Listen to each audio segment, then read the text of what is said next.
Eh bien, bonjour à toutes et à tous. Je vous souhaite la bienvenue dans ce nouveau webinaire CJBAT consacré au premier retour d'expérience sur des installations de packs hybrides collectives instrumentées par GRDF.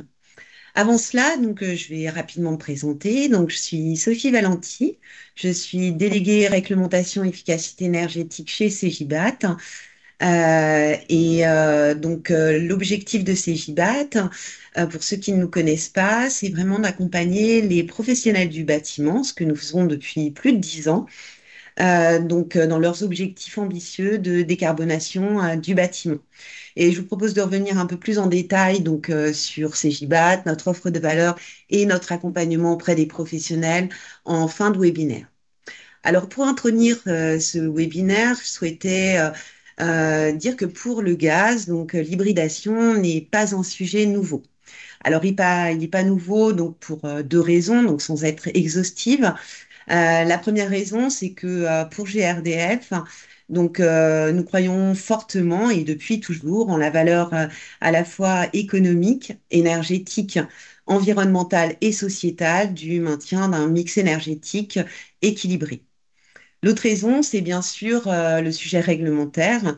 Les réglementations ont inscrit de plus en plus de critères de performance exigeants pour pouvoir à la fois baisser les consommations énergétiques des bâtiments, mais également leur empreinte carbone. Donc ça a démarré bien sûr sur les marchés du neuf, avec des réglementations qui sont dictées par des logiciels réglementaires et on voit que progressivement, ces exigences tendent à se rapprocher, notamment en matière de rénovation énergétique, avec finalement une forme d'alignement de plus en plus clair entre exigences dans le neuf et dans l'existant. Et voilà, et donc que ce soit finalement en résidentiel ou en bâtiment tertiaire. Alors, si on regarde un petit peu dans notre rétroviseur, donc notamment sous l'ère RT 2012, pour le gaz comme pour les matériaux de construction, ça a été une époque où finalement le gaz a dû se coupler beaucoup avec des ENR pour pouvoir respecter les exigences, les critères de beauté des réglementations énergétiques et pour diminuer son empreinte carbone. Donc c'est à ce moment-là qu'on a vu l'émergence notamment de solutions gaz couplées au solaire thermique, photovoltaïque, au bois ou au thermodynamique, pour ne citer finalement que ces ENR. Avec les seuils 2025 de la RE 2020, on voit qu'il y a une sorte de point de bascule pour l'énergie gaz, avec une quasi-impossibilité, en dehors de la zone H3, dans de très rares cas, et dans le neuf en particulier, de ne pas s'hybrider pour concevoir un bâtiment. Si on regarde du côté de la rénovation, que ce soit en rénovation d'ampleur ou en décret tertiaire, et même si l'hybridation des solutions n'est pas l'alpha et l'oméga pour atteindre les critères de performance, on sait que ça peut être un levier assez vite activé et qui peut apporter une performance non négligeable au bâtiment, même si bien sûr ce n'est pas le seul effort à faire en matière de rénovation énergétique. C'est dans ce contexte, finalement, et depuis 4 ans, que GRDF a particulièrement soutenu l'innovation des fabricants, notamment via les appels à projets, pour pouvoir stimuler l'innovation et la proposition de valeur en matière de solutions de packs hybrides, pour proposer des alternatives aux maîtres d'ouvrage, alternatives notamment au tout électrique, qui n'est non seulement pas toujours adapté, mais qui, on le sait, avec, je dirais, une intégration totale dans les bâtiments d'une énergie tout électrique, pourrait avoir des effets délétères à la fois sur le système énergétique, mais également sur le pouvoir d'achat des clients.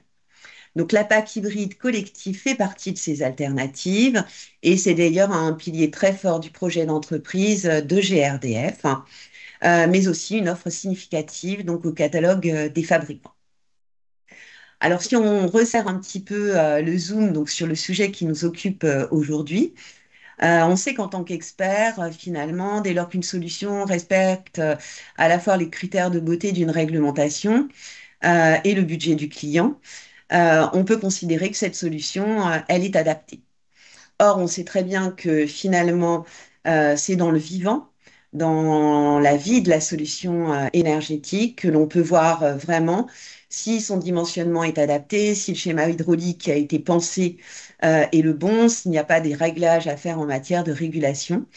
Et c'est l'objectif de notre webinaire aujourd'hui, de voir cette partie vivante de ces installations, donc instrumentées, pour apporter vraiment la preuve à la fois de leur performance, mais également de leur pouvoir de décarbonation.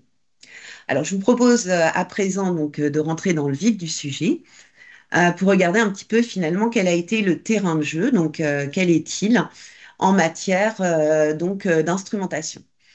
Donc déjà le point de départ, c'est que pour GRDF, faire des field tests, tester des solutions avant de les prescrire, ça a toujours été finalement une façon de procéder, et cela depuis de plus de 20 ans. Donc chaque solution que GRDF préconise, encore une fois, on n'a rien à vendre, est testée pour vérifier son bon fonctionnement, sa pertinence et son caractère, bien sûr, économique. Donc, ces instrumentations, en général, on les confiait plutôt à des centres techniques comme le CETIAT, le COSTIC, le CRIGEN, pour ne citer que ces centres d'études. Et finalement, cette idée d'instrumenter des projets dans le réel est venue notamment de la région sud-est, hein, avec un projet sur lequel nous avons énormément communiqué, hein, qui était la première expérimentation. Donc, c'est le projet TRETS, donc en région sud-est, et qui nous a permis en effet de voir, donc sur une installation rénovée de logement collectif, la pertinence vraiment de monitorer une installation pour pouvoir apporter des réglages et apporter le maximum d'atouts à nos clients. C'est aussi pour nous un moyen chez GRDF de défendre les taux finalement de dimensionnement que nous préconisons donc auprès des différents acteurs de la filière, et de vérifier dans le réel que ces taux sont parfaitement adaptés, et que PAC hybride, enfin PAC élect plutôt, comme chaudière performante, font chacune le job qu'elles doivent faire pour performer et puis apporter tous les critères de satisfaction au client. Donc, c'est une opération qui a fait beaucoup de petits, et on s'est dit, mais finalement, il y a une vraie véracité, une vraie pertinence à combiner des instrumentations avec des centres techniques, mais aussi pour la faire émerger et faire en sorte que le marché s'approprie cette solution, confier ces instrumentations à des bureaux d'études. Donc, vous le savez, GRDF est particulièrement attentif à l'accompagnement de ces bureaux d'études depuis toujours.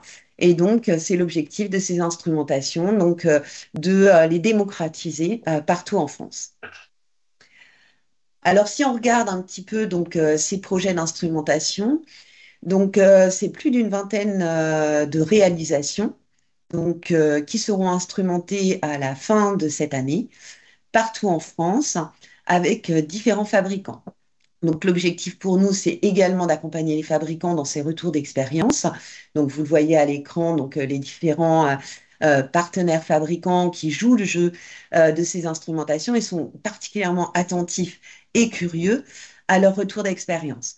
Pour nous, donc, c'est une chance également, puisqu'on a des ingénieurs efficacité énergétique donc, qui sont particulièrement performants sur le terrain, et qui, du coup, s'associent à ces centres d'études ou bureaux d'études thermiques pour suivre précisément toute la donnée de ces instrumentations et être vigilant sur les corrections à apporter à ces installations vivantes. Alors, si on regarde un petit peu le spectre de nos instrumentations, on a touché bien sûr le neuf, l'existant, le résidentiel, de tertiaire. Donc, il y a beaucoup de projets, notamment en matière de rénovation, hein, puisque là, on touche à la fois le résidentiel, mais également les différents segments du tertiaire, avec une bonne couverture des différents fabricants. On voit qu'on a une temporalité donc, qui va nous amener jusqu'à 2027 pour pouvoir apporter finalement plusieurs saisons de chauffe, compiler cette data, en faire les retours d'expérience, pouvoir finalement dire ce qui a fonctionné et ce qui n'a pas fonctionné. Et c'est tout l'intérêt et la pertinence de ces GIBAT, c'est vraiment d'être au cœur de ces défrichages, de ces instrumentations, et de partager nos retours d'expérience, à la fois dans ce qui fonctionne, mais également dans ce qui fonctionne moins ou qui a nécessité des corrections. Alors, je vais à présent passer la parole donc à Pierre Muri, et ensuite Vincent Lallemand, qui sont tous deux donc experts, donc réglementation efficacité énergétique chez Cegibat. Et moi, je vous retrouve un peu plus tard en conclusion. Merci Sophie, bonjour à tous. Donc, avant de vous parler des instrumentations et des enseignements surtout qu'on a pu avoir avec toutes ces instrumentations qu'on réalise, on voulait vous montrer qu'est-ce qu'on entend par instrumentation côté GRDF. Donc là, il y a quatre phases que vous voyez à l'écran.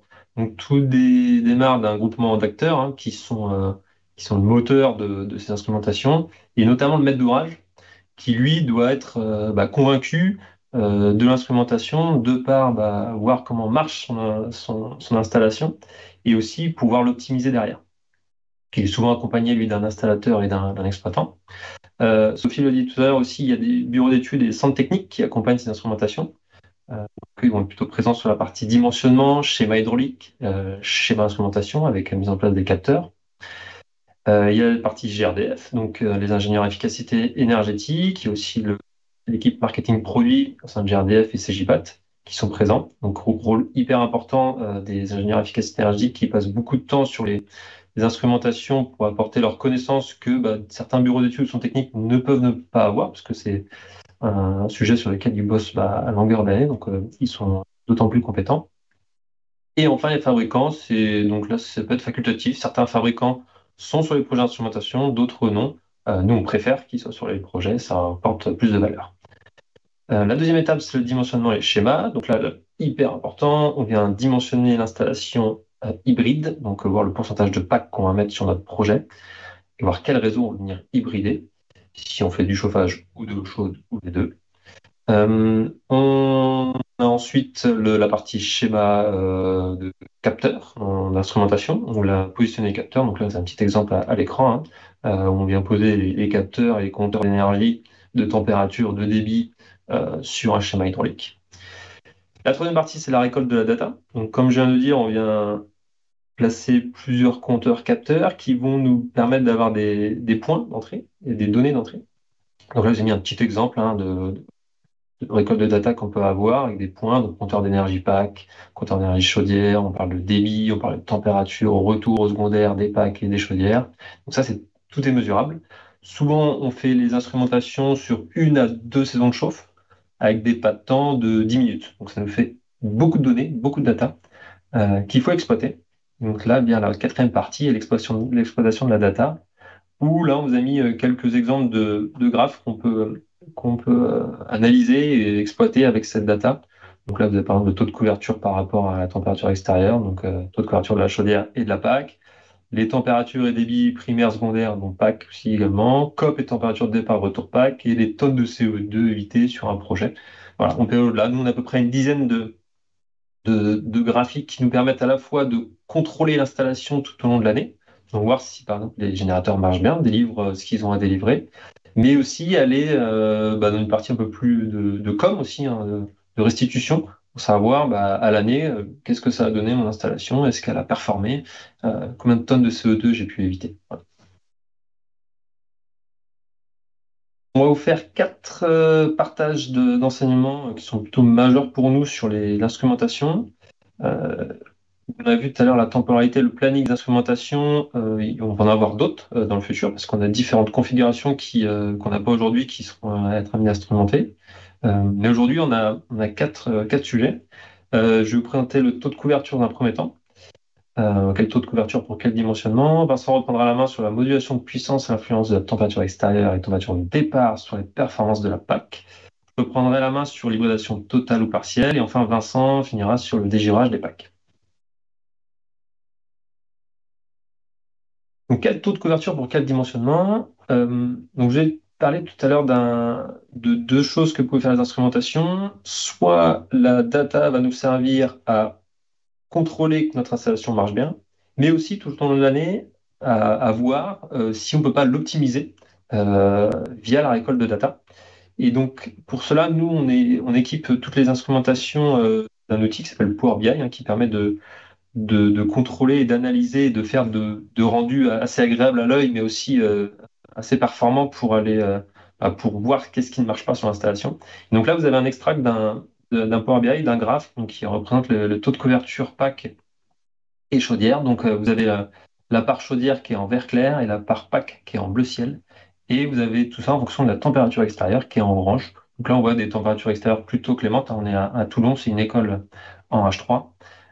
Et on peut jouer sur la date, donc la temporalité de notre projet. Donc, vous voyez, là, c'est la deuxième saison de chauffe du projet où on atteint un taux de couverture plutôt très intéressant, hein. Ce projet, on avait 20% de puissance pack à 0,50 par rapport aux déperditions à T-base. Quand on dira pack à 0,50, 0 c'est la température extérieure, 50 c'est la température de départ primaire. Et donc là, on voit 75% de taux de couverture sur la sonde chauffe. Donc ça, c'est pas des chiffres sortis d'un calcul, hein, c'est vraiment de la data, c'est analysé. Donc on sait calculer la performance du projet sur cette école en H3. On a fait le même exercice en taux de couverture pour 6 projets qui ont une saison de chauffe exploitable. Donc là, vous les voyez à l'écran. On a donc en abscisse la puissance PAC à 0,50 par rapport aux déperditions. En ordonnée du graphe, vous avez le taux de couverture de la PAC. On peut lire aussi la légende à droite, zone H3 en bleu ciel, zone H2 en violet. Et vous avez des écoles pour le tertiaire, donc avec le petit pictogramme, et le logement avec les quatre barres d'immeubles. Ce qu'on peut voir, c'est qu'on a 5 projets qui sont regroupés dans une zone qui est pour nous notre plage de dimensionnement idéal, qui est entre 15 et 25% de puissance PAC par rapport aux déperditions, et qui ont un taux de couverture allant de 63 environ jusqu'à 75%, ce qui est plutôt très performant. On a un autre projet à droite, vous voyez, un collectif qui est aussi en hybride, hein, qui se détache un peu parce qui était un peu surdimensionné selon euh, nos règles finalement. On verra tout à l'heure pourquoi. Et donc, sur les projets instrumentés aujourd'hui, on a une moyenne puissance PAC à 0,50 par rapport aux déperditions qui est de 25%. Voilà. On sait tout à l'heure 30% en début de webinaire. Ici, sur les 6 premiers projets, on est à 25%. Pour un taux de couverture moyen qui est égal à 73%.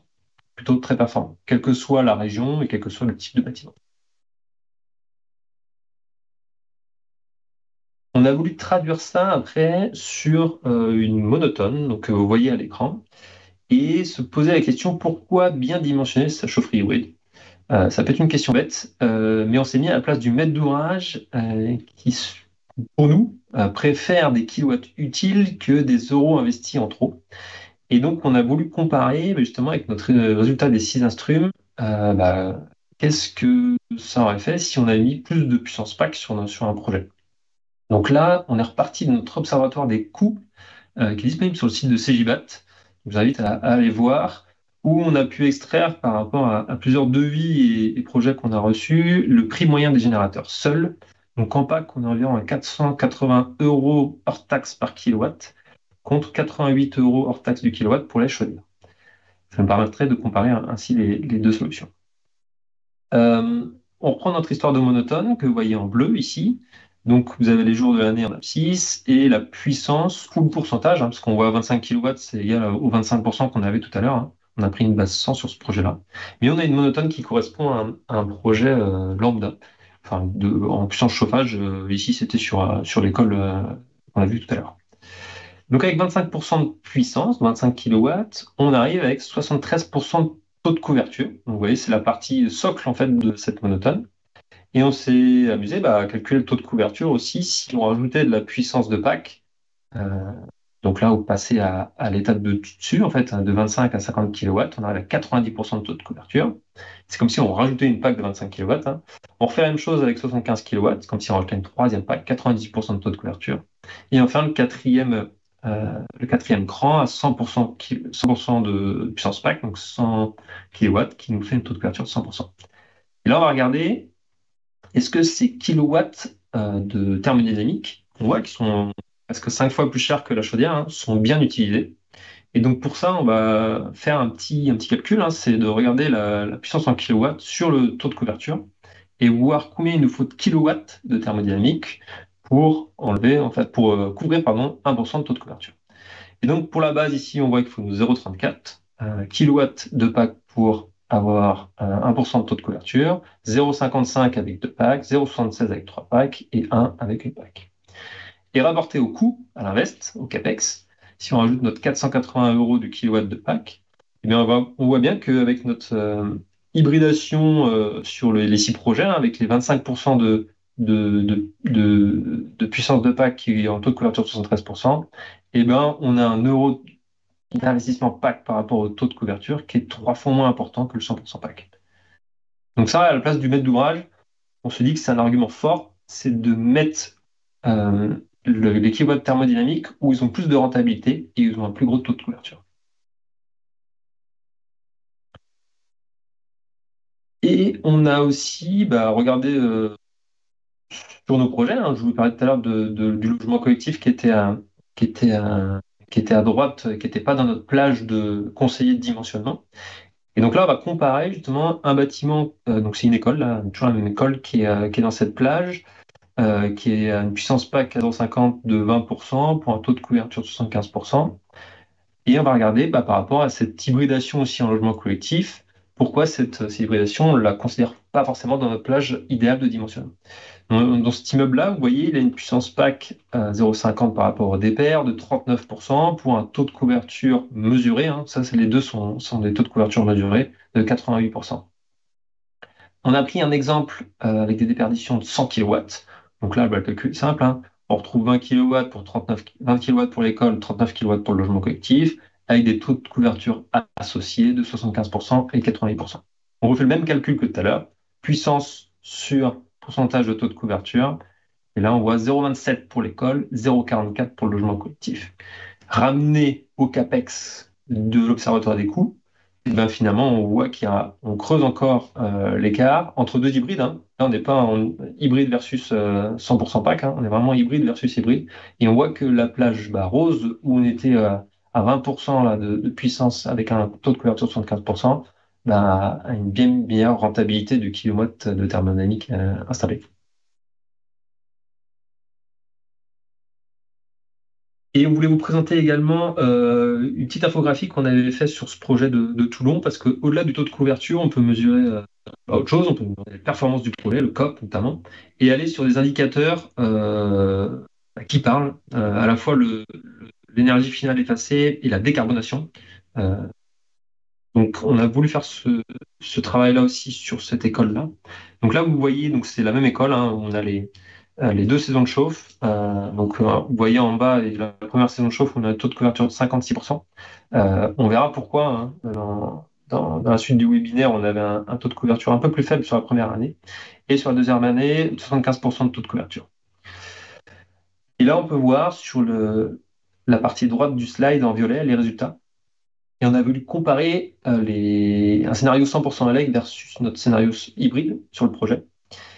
Et donc, on a deux critères, l'énergie finale et la décarbonation. Pour l'énergie finale, en 100% ELEC, pour effacer un pourcentage de kilowattheure d'énergie finale, ça va nous coûter 1034 euros. Là, on parle de CAPEX à l'investissement, contre 560 euros en hybride. Et en décarbonation, on retrouve à peu près le même ordre de grandeur, avec 740 euros pour effacer un pourcentage de CO2 évité, contre 461 pour la partie hybride. Et également, une chose qu'on aime bien et que les maîtres d'ouvrage nous demandent, c'est de raisonner à l'échelle patrimoniale de leur parc de chaufferie et voir qu'est-ce qu'on aurait pu faire si sur la ville de Toulon, là, on n'a pas que l'école, mais on a d'autres bâtiments à traiter, notamment la mairie, la médiathèque, le gymnase et la maternelle. Et donc là, on a pris un exemple de ces 5 chaufferies et on est reparti du budget et de l'investissement que nous aurait coûté le passage d'une chaufferie en 100% pack. C'est 67 000 euros avec l'essai de déduit. Et donc, on voit bien sur le premier scénario, là, donc on peut faire, avec ces 67 000 euros, donc on peut faire une conversion d'une chaufferie gaz en 100% pack. Ça va nous faire une décarbonation de la ville à iso-budget, donc ça, on est à 18%. Et par contre, si on utilise ces 67 000 euros pour faire de l'hybridation sur les 5 bâtiments, et ben là, on pourra faire de 3 à 5 hybridations. Ça dépend si on doit renouveler pardon, ou pas notre chaudière. Donc, il y a un surinvestissement s'il faut acheter une chaudière à THPE. Et donc là, à l'échelle de la ville, on n'est plus à 18% en décarbonation, on est plutôt de 29 à 43%.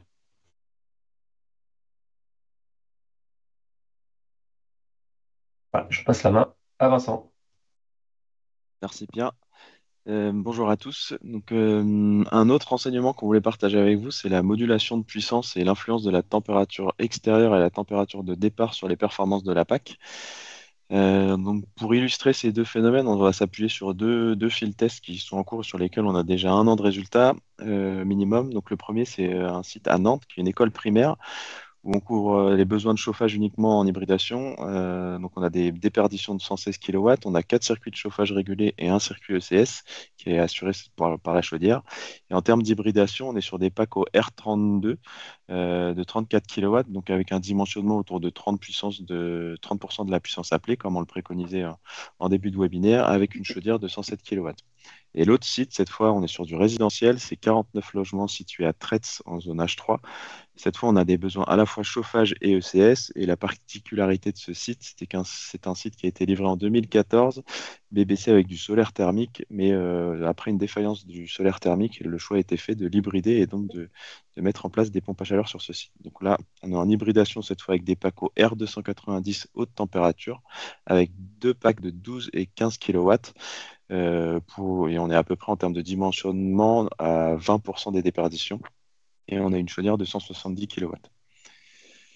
Donc sur ce premier point de la modulation de puissance ou modulation de vitesse sur la PAC, ce qui est intéressant de voir en fait, donc là ce sont des pompes à chaleur au R290, c'est vaillant, et là on fait un focus sur la journée du 21 mai, donc une journée mi-saison où les besoins de chauffage sont quasiment éteints. Mais ce qui est intéressant de regarder sur cette journée, donc à gauche en ordonnée, vous avez la puissance de la PAC et en bas la durée de la journée. On voit que entre minuit et 6 heures du matin, donc les besoins sont très faibles. On n'a qu'une seule pompe à chaleur qui est en fonctionnement. Et on voit que la pompe à chaleur, qui fait 15 kW, eh ben, elle a du mal à descendre en dessous des 8-10 kW. Donc si on raisonne en termes de modulation, on voit qu'on descend difficilement en dessous de 50%. Et même constat, cette fois, en fin de journée, on a des appels de puissance qui sont nécessaires.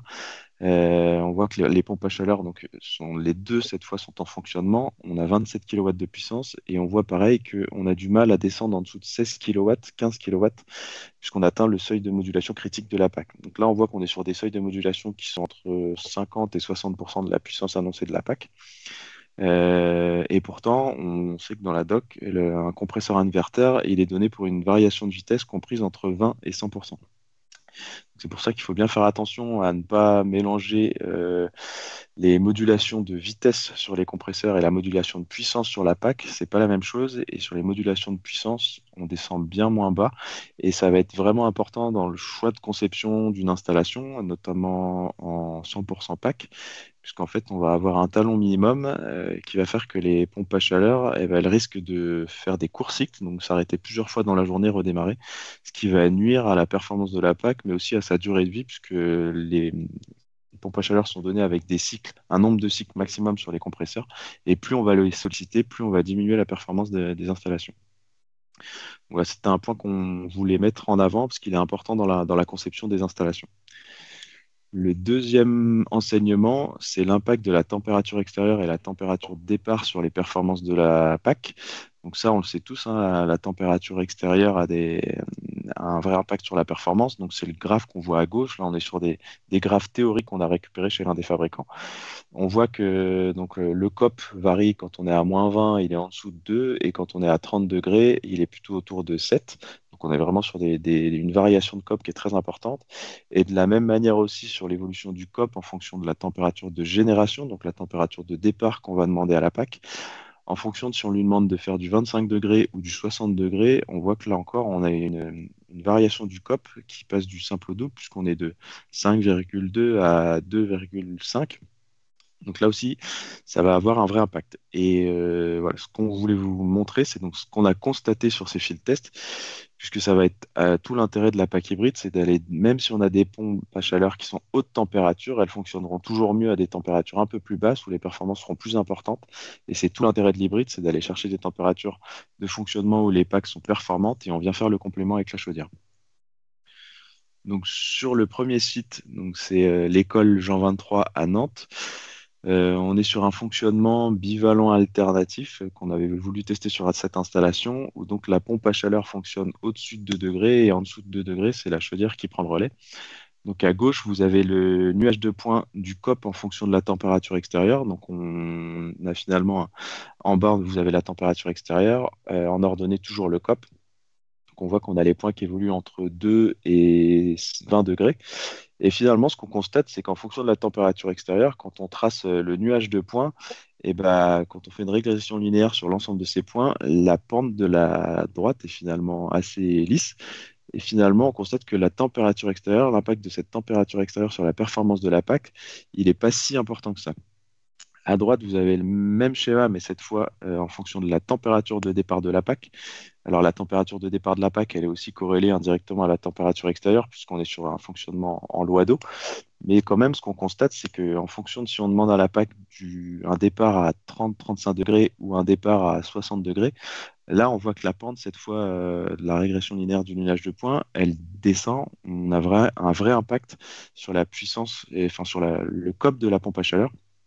Et donc, ça va être intéressant justement dans le fonctionnement de l'hybride, puisqu'on va pouvoir demander des puissances, des températures des départs moindres pour bénéficier de bonnes performances sur la pompe à chaleur. Et ça, on le reconfirme à nouveau. Cette fois, on revient sur le projet de Tretz en zonage 3. Donc là, vous avez cette fois l'évolution du COP sur l'année 2023. Quand on regarde la période qui va du 6 juin au 29 août, où on est sur une température extérieure moyenne équivalente qui est plutôt supérieure à 20 degrés sur l'ensemble de l'été, on voit vraiment l'impact de ce qui a été expérimenté sur cette période-là, de passer la consigne de température à 65 degrés sur le mois de juin et de la passer à 50 degrés sur la période été juillet-août.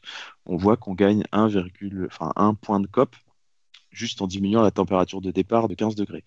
Donc il y a vraiment un impact important qui est souvent négligé sur les températures de départ de PAC. C'est pas parce que la PAC est haute température, fonctionne au R290 et qu'elle peut faire de la haute température qu'elle est performante à ces températures-là.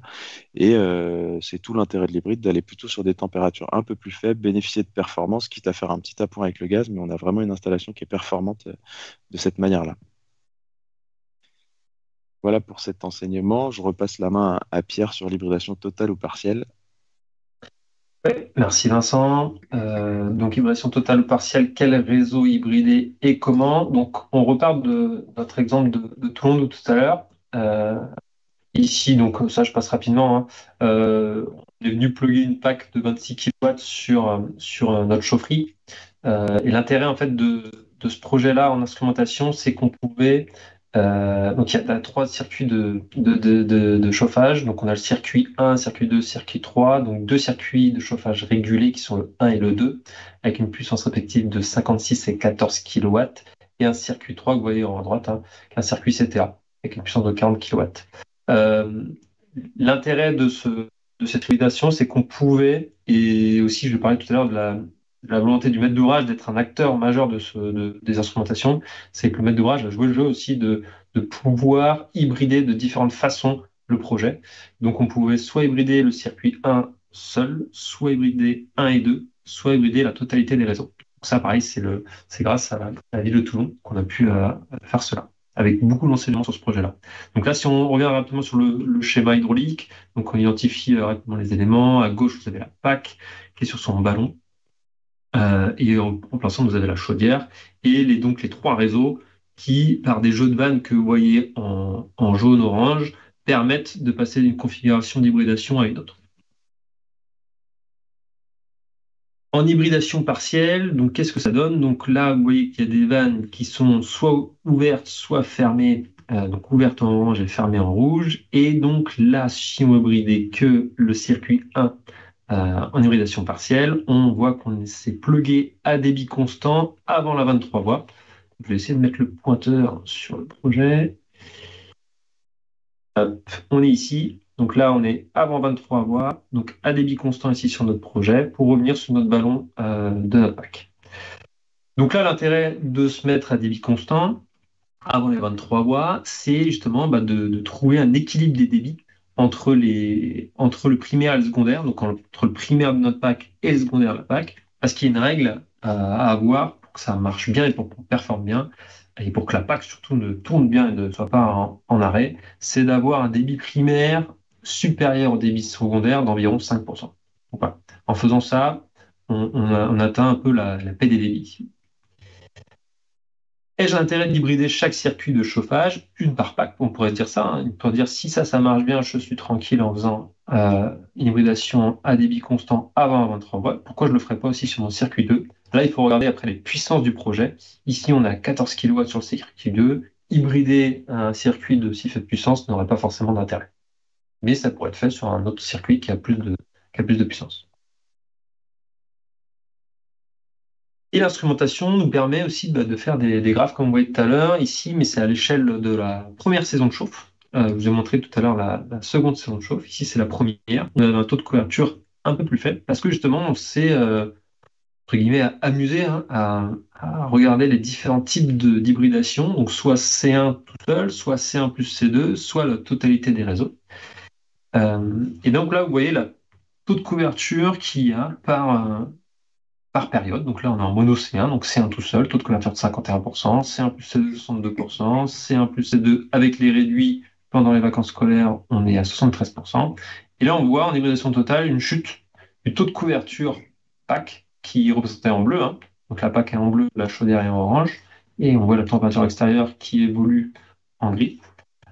Et donc ça, l'instrumentation nous a permis de voir, de déceler que il y avait la PAC qui avait un dysfonctionnement. Parce que dans les salles de classe, eux, finalement, ils avaient la température parce que la chaudière prenait le relais, on voit bien avec la partie orange.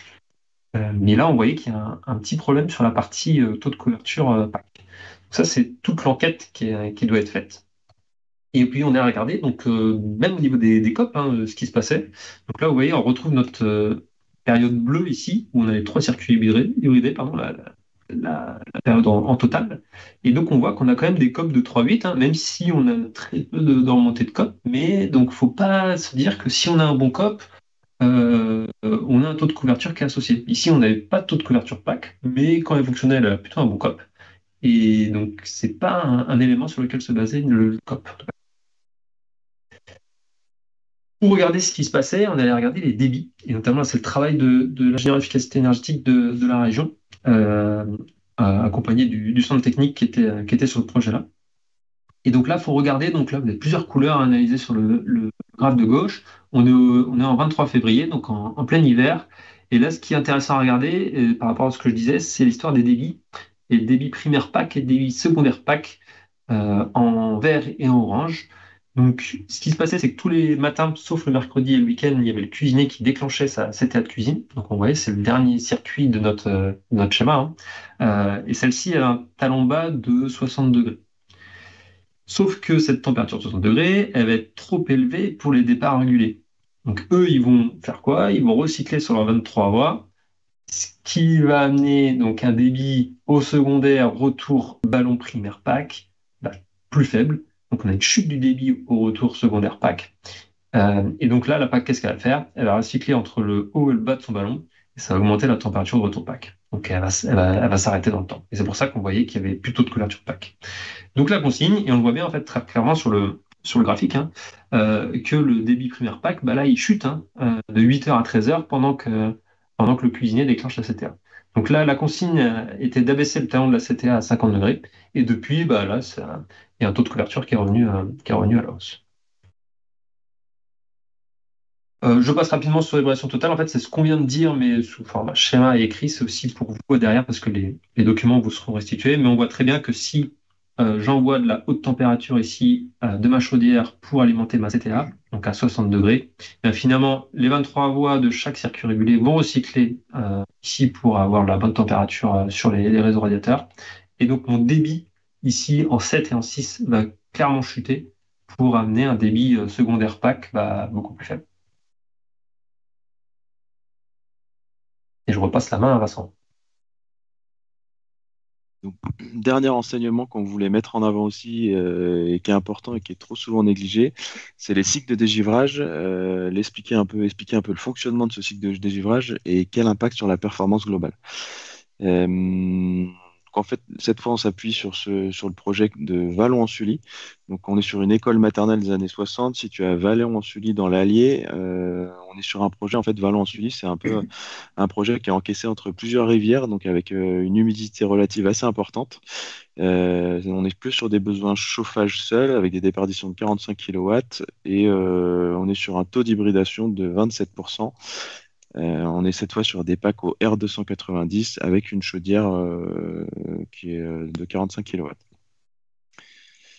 Donc, le projet est instrumenté comme vous l'a présenté Pierre en début de webinaire. Donc, on a une PAC et une chaudière qui sont branchées sur un ballon et on vient faire le chauffage avec ces deux systèmes. Et pourquoi on voulait insister sur sur le traitement du dégivrage? C'est parce qu'en fait, ça a un impact sur les performances et souvent, même dans la façon de mesurer les performances de la PAC sur banc d'essai, quelque chose qui n'est pas très bien appréhendé et qui, en fonction des fabricants, intervient ou pas dans le calcul de la performance. Mais on va voir que ça a un vrai impact sur celle-ci. Donc là, vous avez le fonctionnement de la PAC sur une journée froide. Donc on est sur le 2 mars 2025. On a une température extérieure qui est de -2 degrés, donc c'est le trait en pointillé vert qui est tout en bas. On voit la puissance élect de la PAC, c'est le trait en vert clair, et donc on a les températures de départ PAC en rouge et température retour PAC en bleu. Et donc là, on constate que sur cette période-là, donc qui se situe entre 5 heures et 8 heures, eh ben, on voit bien ces trois cycles de dégivrage qui s'enclenchent quasiment toutes les heures et qui vont avoir un impact sur la performance. Donc, si on fait un focus un peu plus détaillé sur le fonctionnement de ces cycles de dégivrage, qu'est-ce que ça traduit? Donc, on voit qu'en fait, si on est aux alentours de 5h31, on voit que la température de départ va chuter. Donc, en fait, pourquoi? C'est parce que donc, la PAC a détecté qu'il y avait du givre sur l'évaporateur. En fonction des fabricants, il y a plusieurs manières de détecter le givre. Ici, dans ce cas présent, on mesure un transfert de chaleur entre l'air extérieur et le fluide frigorigène. On mesure cette vitesse de transfert et quand on voit que le transfert diminue, la PAC sait qu'elle doit enclencher un cycle de dégivrage. Chez d'autres fabricants, on peut mesurer la pression d'évaporation du fluide frigorigène et en fonction des seuils qui vont être mis en place, déclencher les cycles de dégivrage. Donc là, c'est ce qu'on voit à partir du trait en pointillé à gauche du petit 1. La PAC a détecté qu'il y a du givre sur l'évaporateur, donc elle lance un cycle de dégivrage. Donc, qu'est-ce qui se passe? Ben, on constate que en même temps, on a la puissance au niveau de la PAC qui diminue, puisqu'on a la puissance qui était aux alentours de 5 kW qui va passer à 0. Donc le compresseur ralentit pour limiter la différence de pression sur la vanne 4 voies. Et à ce moment-là, on va avoir une inversion de cycle via la vanne 4 voies. Donc on va passer d'un cycle chaud à un cycle froid pour venir récupérer de la chaleur sur le réseau de chauffage qu'on était en train de chauffer. Donc, sur la slide suivante, donc le cycle de dégivrage est enclenché. On voit que la température de départ, bah forcément, elle chute, puisque le fluide frigo est là cette fois en train d'absorber l'énergie de l'eau de chauffage. Donc, ça va permettre de dégivrer l'évaporateur. Mais par contre, pendant ce temps-là, on va refroidir le circuit de chauffage et c'est pour ça que la température de départ chute et on voit que la température de retour chute aussi. Donc, évidemment, pendant qu'on lance ces cycles de dégivrage, on a le ventilateur qui est arrêté, parce que sinon, on viendrait refroidir l'eau du circuit de chauffage. Et par contre, le circulateur du circuit de chauffage, lui, continue à tourner, puisqu'on vient capter l'énergie du circuit de chauffage pour faire ce dégivrage. Donc, on effectue un dégivrage et le dégivrage s'arrête sur cette machine-là lorsqu'on atteint une température de condensation de 35 degrés. Donc, c'est le point qu'on voit au niveau du trait en pointillé, au niveau du trait numéro 6. À ce moment-là, la PAC sait que le dégivrage est terminé, on n'a plus de givre sur l'évaporateur. Et donc, à nouveau, elle réduit la puissance électrique de la PAC pour pouvoir effectuer à nouveau cette manœuvre, renverser la vanne 4 voies et repasser en mode chauffage. Donc, ce qu'on voit finalement, c'est que ce cycle de dégivrage, même s'il dure pas très longtemps, avant de revenir à la normale, finalement, il se passe bien 30 à 40 minutes. Et quand on voit que sur la journée du 2 mars, eh ben, on a 3 cycles de dégivrage en 3 heures, ça a quand même un impact sur les performances. Puisqu'on va venir récupérer la chaleur sur le circuit de chauffage qu'on avait alimenté. Par rapport à ça, donc sur la slide suivante, hop, les enseignements, donc c'est que voilà, entre 5 heures et 8 heures du matin, on retrouve 3 cycles de dégivrage. Quand on mesure l'impact que ça peut avoir, bah, il y a un premier impact déjà, c'est sur la performance de la machine, puisqu'on a une baisse de COP entre -11 et -20%.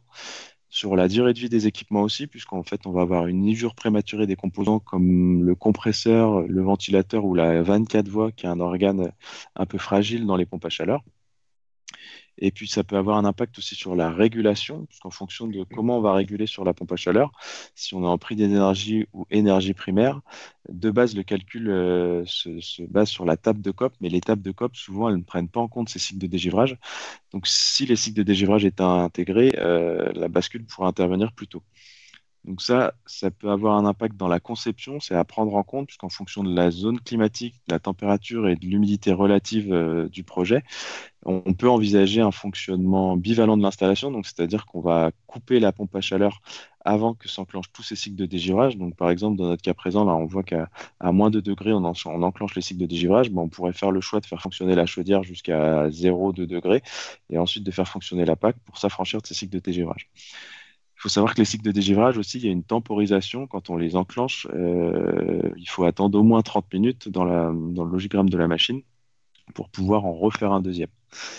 Donc voilà, un paramètre important quand on va être en zone montagneuse, en altitude ou sur des zones humides, ça peut être à prendre en compte puisque ça va avoir un vrai impact.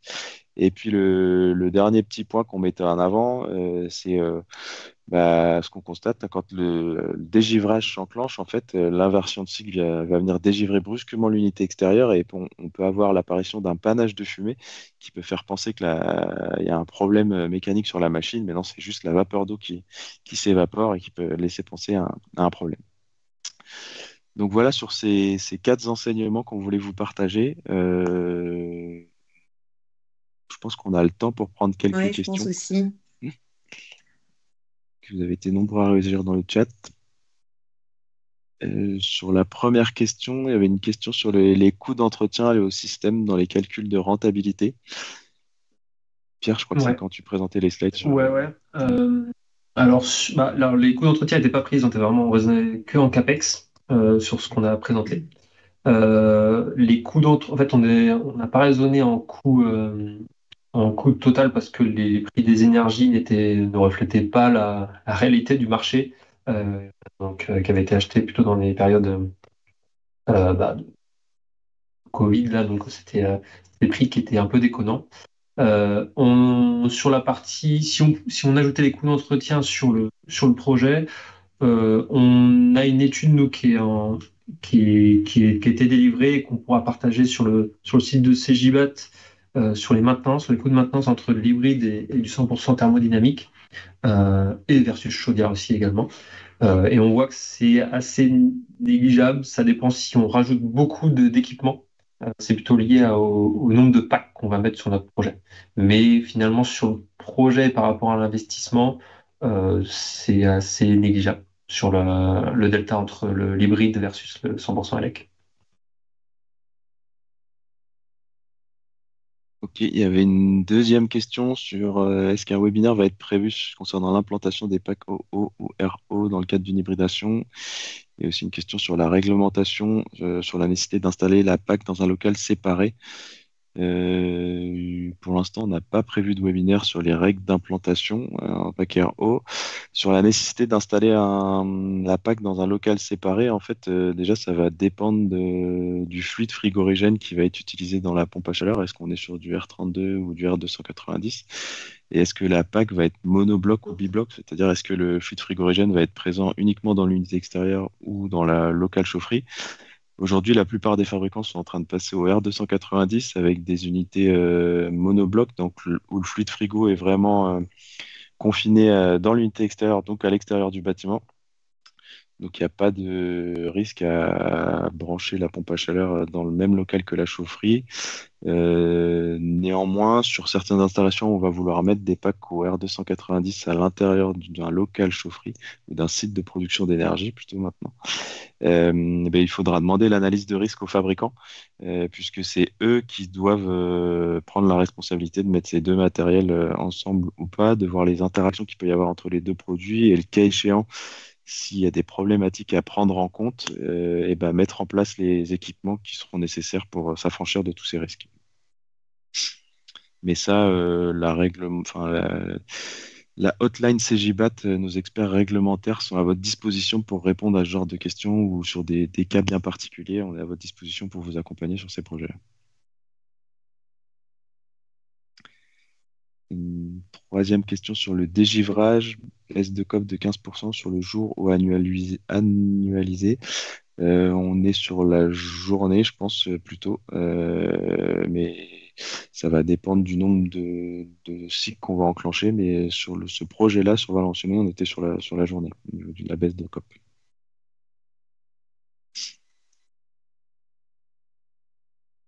Est-ce qu'il y a d'autres questions? Tout à l'heure aussi, on parlait de la modulation des puissances de pack avec des modulations qui descendent pas très bas. Puisque les fabricants sont limités aussi par les caractéristiques machines, l'une des solutions aussi, ça peut être de jouer sur les volumes tampons ou les volumes de ballons. On n'a pas parlé avec Pierre, mais aussi c'est quelque chose qu'on regarde pas mal sur nos installations, c'est l'impact du volume tampon qu'on peut avoir, qui fait office de ballon d'inertie, ballon de découplage. On le constate sur les différentes installations, on n'a pas forcément le même ratio de litres au kilowatt de puissance pack installée sur ces ballons-là. Et c'est un Rex qu'on pourra partager par la suite, mais on voit que passer une certaine valeur, on a moins de problématiques, on s'affranchit des problématiques d'équilibre de réseau entre réseau primaire et secondaire, comme le disait Pierre tout à l'heure. Il faut avoir un surdébit sur le réseau primaire. Et il y a une étude qui est menée en ce moment, qu'on est en train de confronter aux résultats qu'on peut avoir sur les sites, où il y a aussi un vrai impact du dimensionnement de ce ballon qu'on est en train de regarder et qu'on viendra vous partager dans un prochain article Vector Gauge, une prochaine thématique.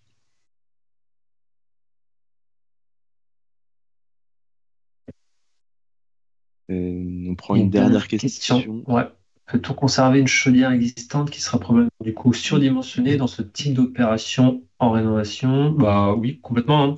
Après, il faut voir aussi l'âge de la chaudière, voir si elle mérite un remplacement ou non.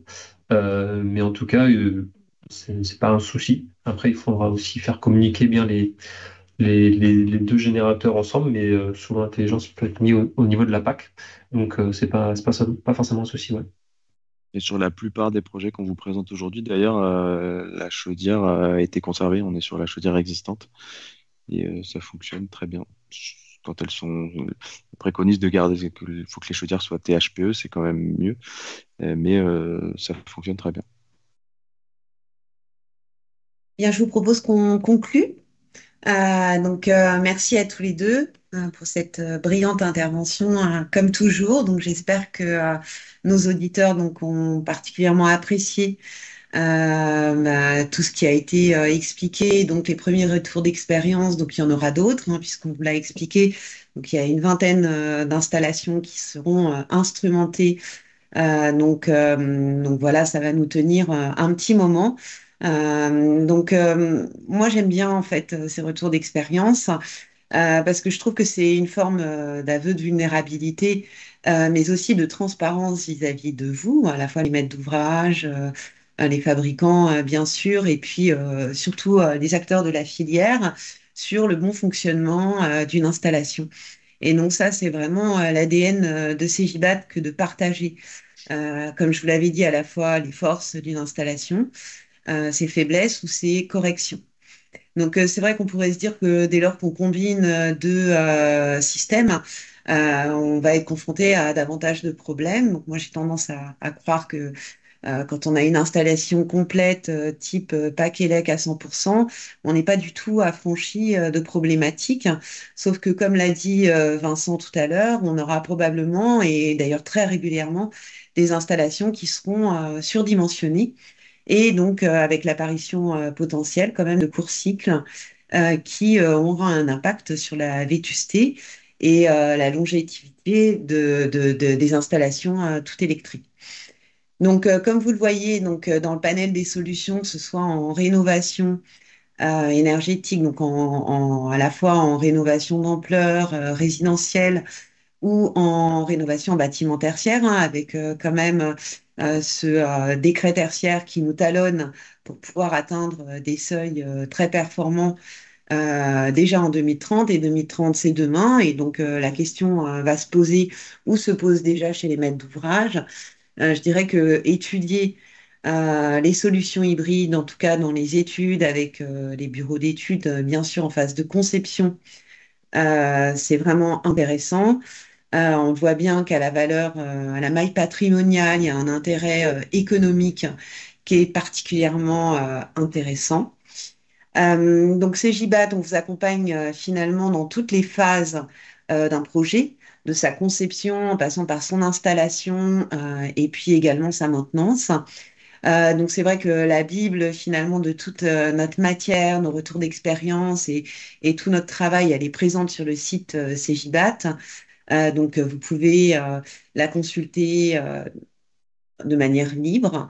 Vous pouvez également mettre des commentaires et être vous-même à la base de propositions d'instrumenter des sites ou d'avoir un accompagnement de Cegibat et encore une fois de nos ingénieurs efficacité énergétique de région.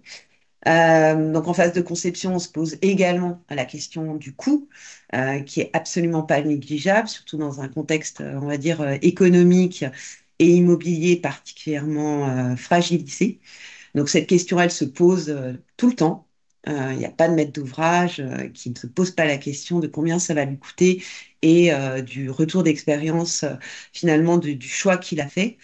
Donc, on a parlé d'un observatoire des coûts, donc qui est réalisé par une collègue Mélissa Pouet, donc de l'équipe, hein, sur la base des devis, des études et bien sûr du suivi des installations. Donc, on le met à jour régulièrement, on le publie sur notre site internet. Donc, vous pouvez en effet aller le visiter. En phase finalement d'installation, donc on a notamment mis en place, et donc ça couvre finalement toutes les étapes, hein, une nouvelle académie Cegibat, donc qui a vu le jour l'année dernière, mais vraiment qui est montée en puissance cette année. Donc cette académie, c'est 2 jours, 2 jours puissants, donc avec nos partenaires fabricants et ingénieurs efficacité énergétique et l'équipe Cegibat, hein, où on reprend finalement tout ce qui a été vu vraiment en détail avec des travaux pratiques, hein. Donc vraiment des phases d'exercice. Donc le public, ce sont des bureaux d'études, des installateurs, des exploitants ou des directions techniques de maîtres d'ouvrage. Donc c'est aussi un moyen pour vous dans ces académies. Donc je vous invite à vous rapprocher des ingénieurs efficacité énergétique de région, de confronter vos points de vue, de partager entre pairs, hein, bien au-delà de ces GIBAT, et également de voir avec les fabricants les technologies en place et leur offre disponible. Donc, on a déjà réalisé, à la fin de l'année, on aura réalisé 12 académies, c'est pas loin de 200 principalement de bureaux d'études qui auront été formés sur 2 jours pleins. Donc, ça se passe en région, donc pas besoin de venir à Paris. Donc, je vous invite vraiment à vous y inscrire. Je pense que plus on est formé, hein, le problématique des réglementations, c'est toujours la professionnalisation des équipes. Et c'était toujours un facteur différenciant dans le choix d'un maître d'ouvrage, d'un acteur par rapport à un autre. Donc, les instrumentations, on en a parlé. On a fait des magazines spécifiques, donc notre vue vecteur gaz, dont vous retrouvez également le Fluidbook donc, sur notre site internet. On en a dédié un au sujet de l'hybridation, mais pas seulement, puisque finalement, c'est une patte du moyen de décarboner un bâtiment, de l'approcher finalement plutôt par la technologie. Et la première patte, hein, pour nous, notamment en rénovation, c'est vraiment la sobriété énergétique. Donc tout ce qui va être lié à la donnée, donc GRDF, on a la donnée de consommation, hein, dont a parlé notamment Pierre, qui est quand même une mine d'or pour voir les périodes de surconsommation dans certains bâtiments et apporter des premiers conseils donc par nos équipes GRDF sur le moyen déjà d'économiser avec rien, en fait, avec 0 € investi. Juste du comportemental pour réduire les consommations énergétiques et la facture du client. Et puis après, on parle des fameux coups de tournevis, hein. Donc là, c'est finalement faire un audit énergétique de la chaufferie en place. Je crois qu'à un moment donné où on parle d'efficacité énergétique, de décarbonation, balancer une installation de chauffage sous prétexte que plus rapidement on atteindra finalement des niveaux de performance en rénovation d'ampleur ou en décret tertiaire mérite quand même une réflexion plus profonde et aussi une honnêteté sur ce qu'on veut vraiment dire quand on parle de décarbonation d'un bâtiment. Donc voilà pour les principaux outils et accompagnements. Donc j'insiste vraiment, il y a aussi cette hotline réglementaire dont parlait Vincent tout à l'heure. Donc ce sont des experts hein, qui vous accueillent On a 4 experts, c'est toujours les mêmes. Vous n'êtes pas donc sur une plateforme d'appel, vous ne serez pas accueillis. Vous allez être chouchoutés par notre 4 conseillers, qui sont secondés par 2 experts remarquables qu'on a déjà vus en webinaire et dont on verra d'ailleurs prochainement un webinaire donc sur la nouvelle réglementation en ERP et qui sont là pour vous accompagner notamment sur les règles d'installation et surtout d'implantation de ces systèmes. Voilà, je crois qu'il est midi. On va terminer donc ce webinaire. Je crois que vous étiez assez nombreux à participer. Vous pourrez le retrouver donc bien sûr en replay. Je vous souhaite bon appétit. Merci pour votre confiance et puis à très bientôt. Et bravo encore à Pierre et Vincent.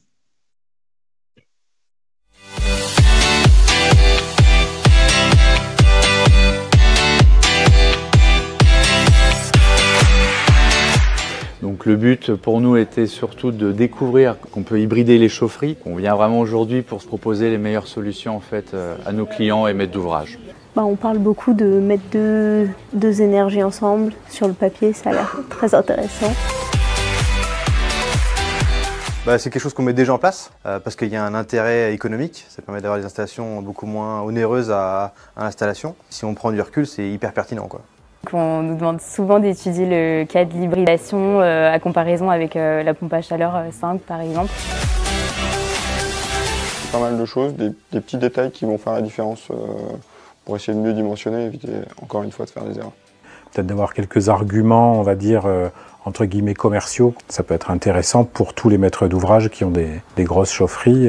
Il faut qu'ils y pensent. Une très bonne énergie. Utile. Concret. Motivé et puis plein d'énergie pour dimensionner des nouvelles chaufferies hybrides pour nos clients.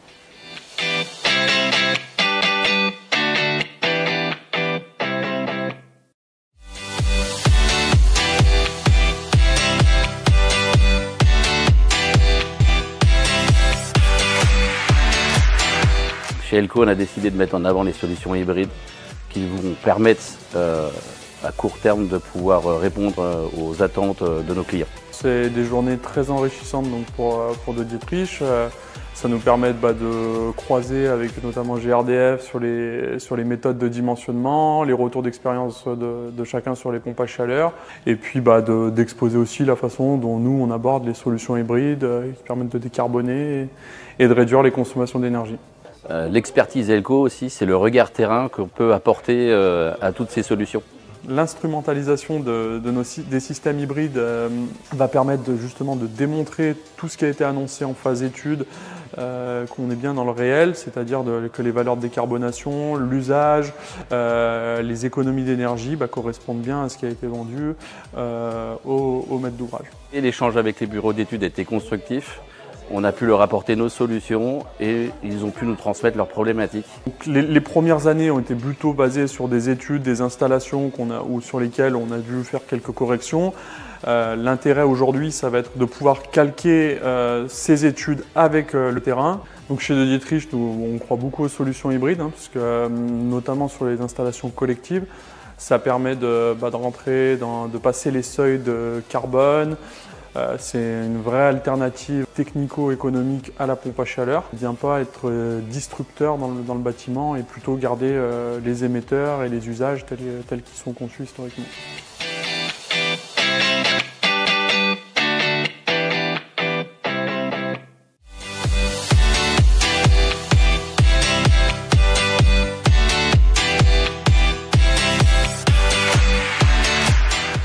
Alors je cherchais la conception hydraulique, le dimensionnement et la réglementation. Les énergies évoluent et la technique aussi.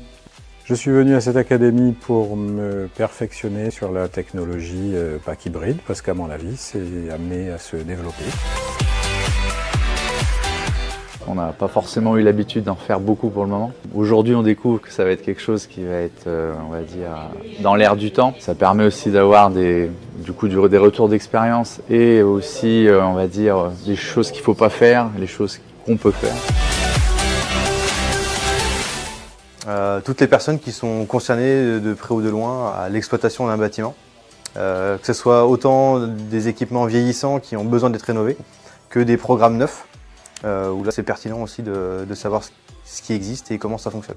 Pour le coup, je pense que ça peut intéresser aussi les maîtres d'ouvrage, donc bureau d'études bien sûr, maîtres d'ouvrage collectivité, intéressant par contre moins technique, mais plus sur justement les avantages et les inconvénients de l'hybride.